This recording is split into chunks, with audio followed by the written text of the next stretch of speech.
The zombies who kill people on The Walking Dead, if you come face to face with any one of those zombies, you know that the name for that creature is a walker.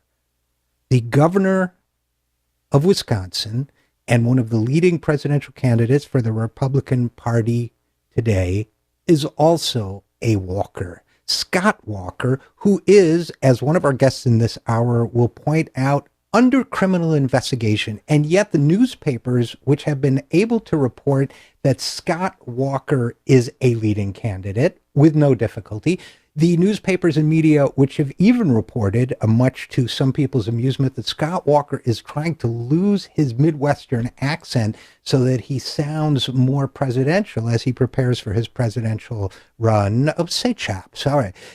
He's trying to go uptown, as we used to say in the old neighborhood. That Scott, they can report that, but they somehow don't manage to mention the whole criminal investigation thing or the fact that so many of his close aides have already gone to prison in another investigation. Somehow that doesn't seem to come up. So one of our guests, Mary Botari, will enlighten us on that. We will also talk in this hour to Nomi Prinz, one of our best writers on financial issues, former Goldman Sachs executive who, like me, came clean and walked toward the light. Nomi is a great writer.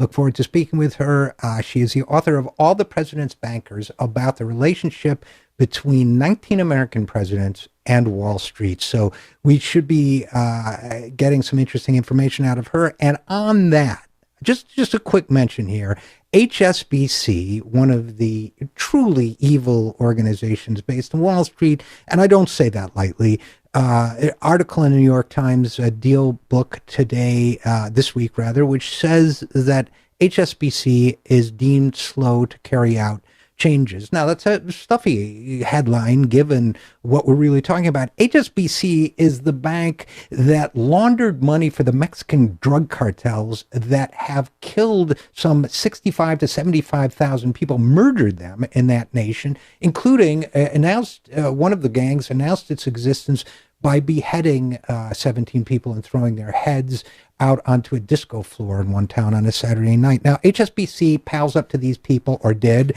and launders their money. It also laundered money for Iran and other blacklisted nations.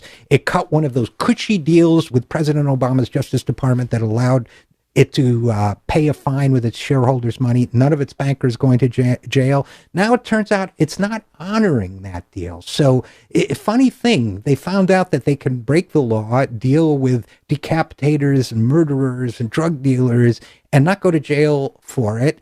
And so they didn't stop doing it, which is pretty much what any reasonable person might have predicted. Now, to their credit, federal prosecutors are upset about this and are going to court about it.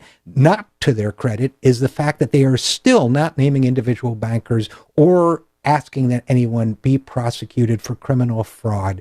We need more progress in this area. We'll be right back after this. I'm Richard RJ Eskow, and this is the Zero Hour.